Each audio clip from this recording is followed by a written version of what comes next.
This lecture is on safety. And as usual, I shall share the screen. Here it is. And here's the week's modules. There's a PowerPoint on safety, heat illness regulation amendments, ag safety training, and I'm going to turn this off. I'm not going to have the summary paper here. So let's get started with the safety PowerPoint.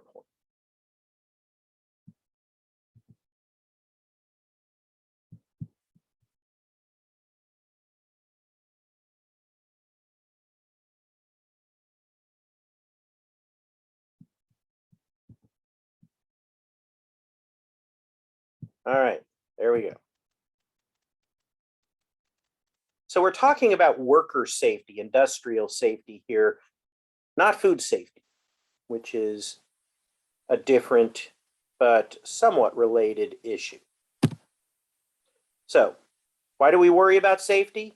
Clearly that it is something that's important to everybody. The individuals at work don't want to be hurt. They deserve to be able to work in a protected environment. They want to continue to work and earn money and not be laid up due to injury and not able to make an income where they can care for their family, enjoy their life, whatever. Being injured is no fun. And from an employer standpoint, clearly we want to protect our employees. We have training and value invested in them. And if we're caring, compassionate human beings, we don't want to see them hurt either. So just from an economic standpoint, there's huge benefit to keep your regular trained workforce moving forward and not getting injured. But as a human being in a position of an employer, you want to care for your employees, but also in a societal standpoint.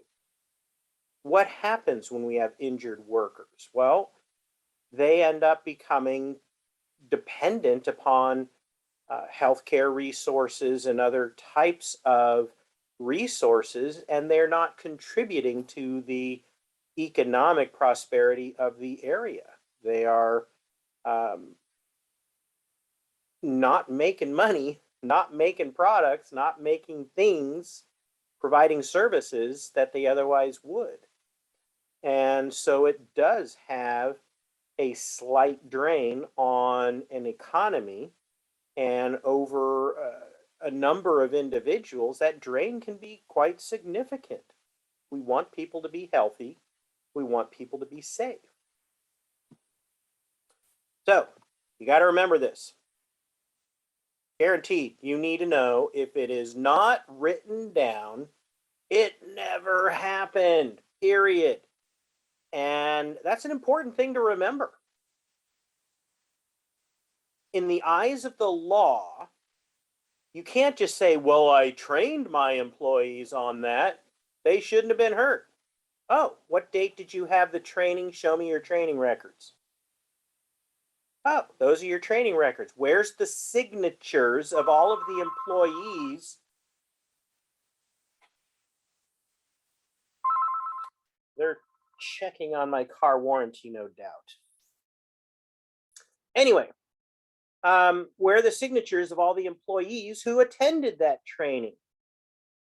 You need a written record of everything you do in safety, or in the eyes of the law, it never happened. It's not written down, it never happened. So as a company, you need to protect yourself. As an employee, you need to insist on proper records. If you go to a training and you see something, you should get an agenda and you should sign that agenda. And if they are asking you to sign something that they didn't do, well, we didn't really get around to that. You know, they got 9 things on the agenda and they only really did 3 of them. Don't sign it. They have 9 things and they got to 8 of them. Don't sign it. You are telling the legal system, telling your company that they did all of these things. Just say, fine, give me another copy of the agenda to sign because this one we didn't do.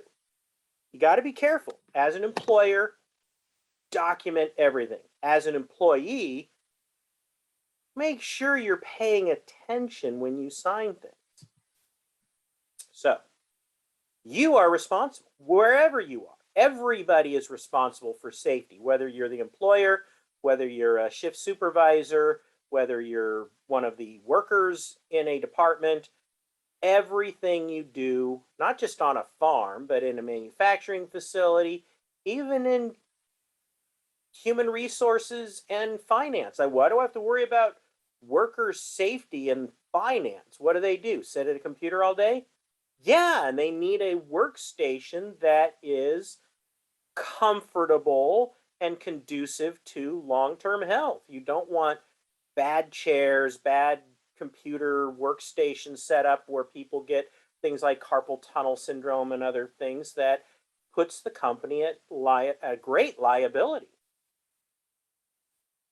You might think, wow, that's too expensive for one of those ergonomic chairs. A good office chair is super expensive.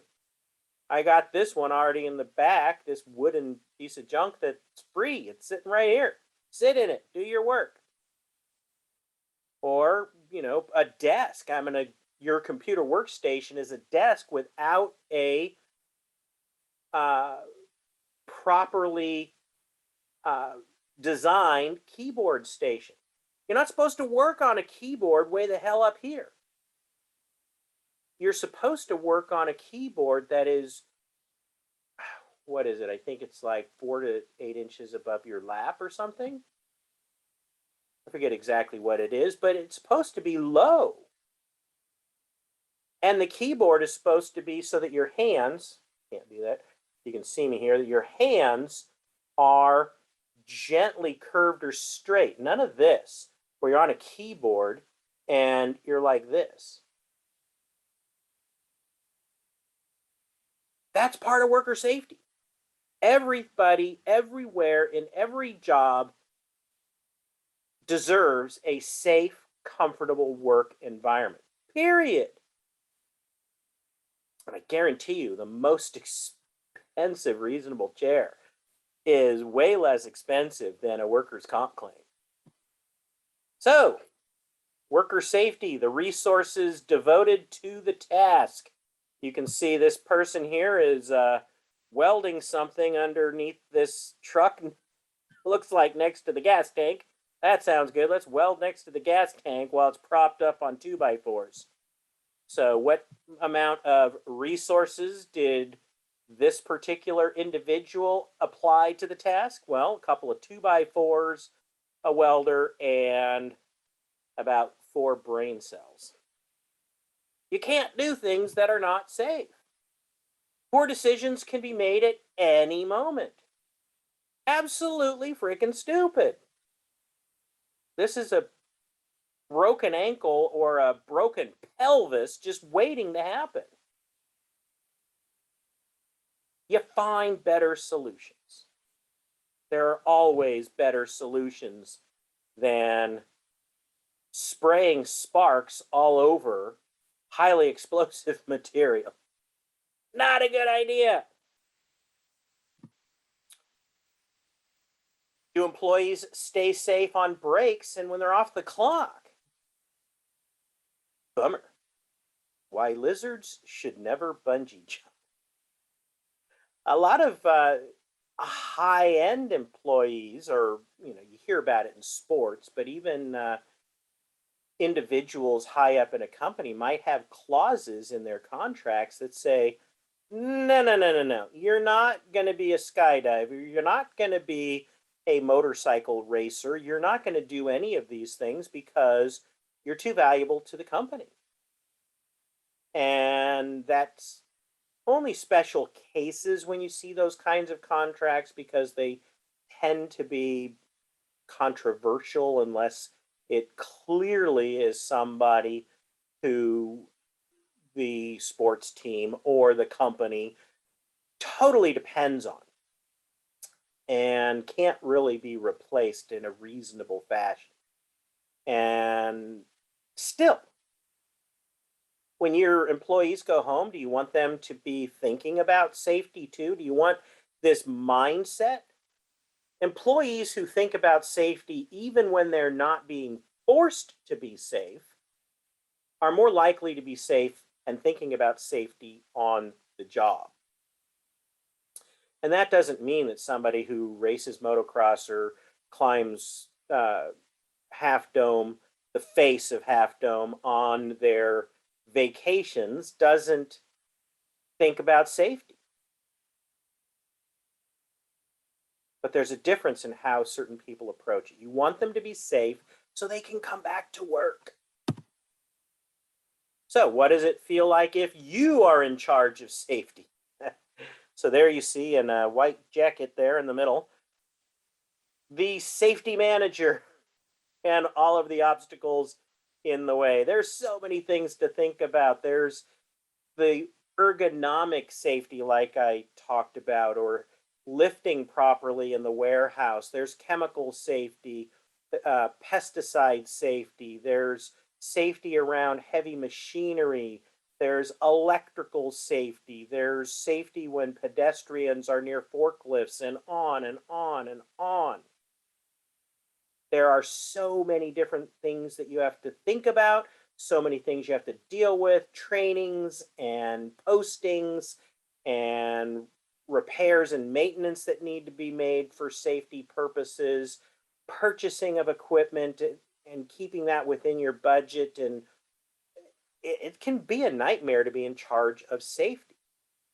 And I've been in a position where I wasn't completely in charge of all safety, but I had to document it and create what's called the risk management plan and the emergency response plan for a company. And each one of those was a pair of 4-inch binders filled. So we're talking 16 inches on the shelf of things that I had to compile and write and map and whatever. And that's just to document a piece, a big piece, mind you, but a piece of the safety requirements at that company.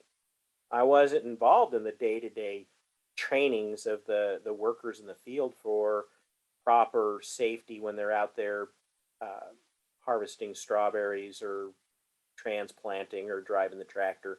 That was somebody else's job. So, federal safety laws. Farm operators and family members are exempt from coverage under most federal safety laws and regulations relating to agriculture. Does that mean there are no laws for safety? Oh, hell no. Again, like I've said in the past, and I'll say again, when it comes to agriculture, you read the laws and it'll always say except for agriculture, and then you have to look what is the different rule for agriculture. Now, it also applies to family owned operations and their immediate family members. So if I have my own farm and my own kids, the rules get a little bit murky. What can I and can't I do? But most federal laws don't apply. We're doing our own stuff on our own farm. We're responsible for our own safety for the most part. Now, there are things you can't do. You can't use pesticides in an unsafe manner just because it's your farm or it's your kids. So there are things that apply, but they are a little different in how they are applied. So you got to be careful when it's a family operation. The Fair Labor Standards Act. The Fair Labor Standards Act does a number of things. It restricts child labor. It restricts the type of work for young workers that they can do, which in a lot of areas of agriculture, it feels like they can't do anything because it's all restricted, which isn't completely true, but in the eyes of a lot of companies, that's the way they view it. I'm not going to deal with young workers because I can't have them do damn near anything. And if they accidentally decide on their own to do this, well, I finished this task, I should do that. I know it needs to be done. They might step into an area where they're not supposed to be or do something they're not supposed to be doing. And how child labor works, how job titles that are acceptable for child labor works is different when you're talking about agriculture versus non-agricultural jobs.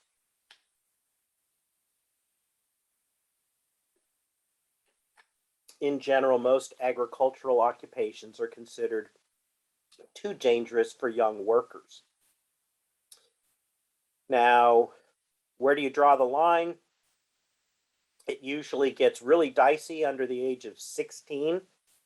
And so unless it's a direct family member working on the farm of the family, I haven't known of somebody working under 16 in a long time. It's been many years. Outside of maybe some high school internship in the front office or something like that. But under 16 is pretty rough. So there's this narrow window, 16 to 18, where we're usually talking about these young workers. 16 is often considered old enough to be starting in the workforce, and in many cases it is, but too young to be an adult, and therefore you've got these challenging situations. What can I have a 16 or 17-year-old do? And because of insurance liability issues, a lot of companies just say, screw it, we're not going to do it, period. You're 18 or you don't work here. And for some jobs, they might even have different limits. So if you're driving a vehicle, it's often 25. That is the maturity age that has been arbitrarily determined by insurance companies, that you want somebody working in a capacity where they're driving one of your cars and they're under 25, we're going to charge you for it. And we're going to charge you a lot for it. And so to keep insurance premiums down, that is often the policy used by many companies. So let's take a quick break, just a couple seconds.